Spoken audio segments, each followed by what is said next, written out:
আজকের এই ভিডিওটা শুরু হবে তার আগে তোমাদেরকে বলতে এই ভিডিওতে তোমাদেরকে আমি দেখাবো যে একজন পুলিশ অফিসার সে কি অসাধারণ একটি কাজ করেছে, একটা মহৎ কাজ করেছে। মানো আজকে 2024-এর বুকে দাঁড়িয়ে রাস্তার বুকে একজন পুলিশ অফিসার সে গাছের নিচে একটি বাচ্চাকে পড়াচ্ছে। তো এই কথাটা শুনে তোমরা অবাক হবে না? চলো তারই স্টোরি আজকে বলবো, ভিডিওটা একদম শেষ অবধি দেখো। চ্যানেলে নতুন হলে চ্যানেলকে সাবস্ক্রাইব করো, ফুল আর মোটিভেশন আছে। সো ওয়েলকাম ব্যাক গাইজ, কেমন আছো সবাই? সো গাইজ আজকে যে ভিডিওটা আমি বানাচ্ছি এটাও একটা খুব মোটিভেশনাল ভিডিও। তোমরা দেখেছো প্রিভিয়াস টাইম থেকে আমি কিন্তু এরকম ভিডিও বানাচ্ছি, কারণ আমি গাইজ তোমরা জানো আমি এই মুহূর্তে রাইড করছি না, বাইকের থেকে আমি তো দূরে রয়েছি। পরে কখনো যদি ফাঁকা পাই আমি তোমাদেরকে বলবো, এখন আমি বলবো না। তো তোমাদেরকে একটা কথা বলি গাইজ, এখান থেকে একটা মোটিভেশনাল, তোমরা জানো আমরা ইনফ্লুয়েন্সার ভিডিও বানাই তোমাদেরকে কিছু ইনফরমেশনও শেয়ার করার জন্য। সেখান থেকে বহু মানুষের উপকার হয় এবং অনেক অন্ধকার জগতে থাকা জিনিসগুলো কিন্তু আলো এসে যায়। অনেক আলোতে থাকাগুলো জিনিস যেগুলো অন্ধকারে না, সেইগুলো ঠিক মতন যোজনার আলোটা পায় না, সেটারই আমরা চেষ্টা করি।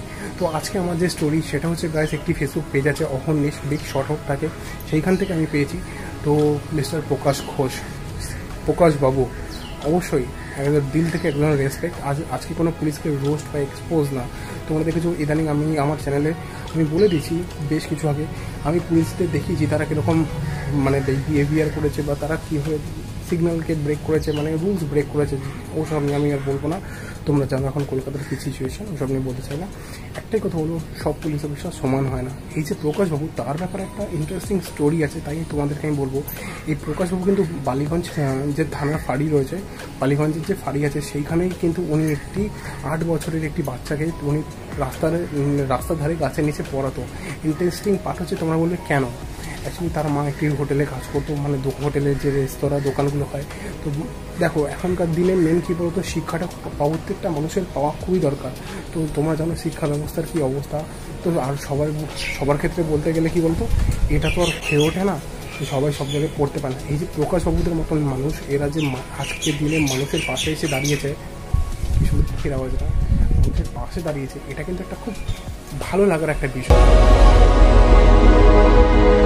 তাই আমি মনে করলাম তোমাদের সাথে এই কথাটা, এই স্টোরিটা তো ডেফিনেটলি শেয়ার করবো। কারণ এই যে প্রকাশবাবু উনি একটা মহৎ কাজ করছেন, একটি বাচ্চাকে যে শিক্ষা দিচ্ছেন, এখান থেকে কিন্তু আরও অনেক মানুষ ইন্সপায়ার্ড হবে এবং সেও কিন্তু ইন ফিউচার একটা বড়ো কিছু করবে। দ্যাটস ওয়াই আমি বলতে চাই যে এই যে মানুষটাকে অবশ্যই কুর্নিশ জানানো উচিত, অবশ্যই। আর দিল থেকে রেসপেক্ট আপনার প্রতি। আপনার মতন মানুষ বা আপনার মতন পুলিশ অফিসার যেন আমাদের ওয়েস্ট বেঙ্গল বা আমাদের কলকাতা পুলিশে অবশ্যই থাকে।